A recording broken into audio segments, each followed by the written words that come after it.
Kasama mo si Faye ngayon. Of course, whether she is ready or not. You know? Well, for you, it's all about public perception, right? Alam mo, ang pinaniniwala ng tao, yung nakikita nila. And right now, we are couple that madly in love.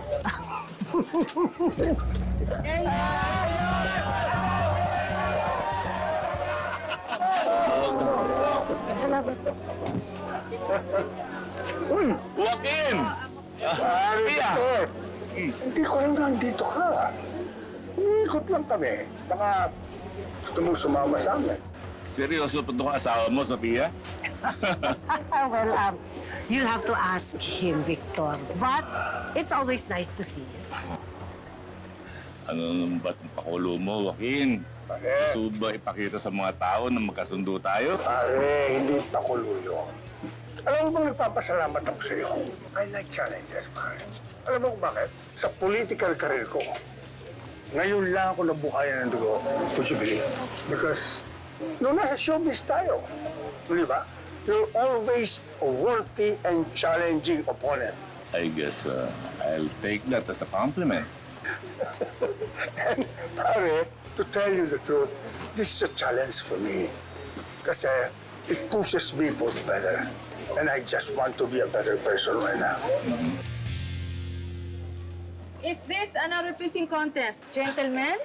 Or nagre-rehearse kayo para sa isang pelikula? Leslie, how are you? Vice Mayor del Mundo. Amo?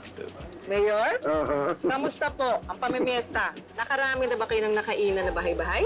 Oo, bundat na. Leslie, Mayor? magamat nandito ka naman, ano?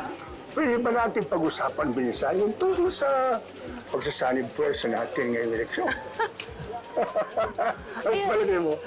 And Leslie, you're both incumbents running for re-election. Di ba mas maganda kung Well, pareho kayo ng yun ang partido? sinasabi ko.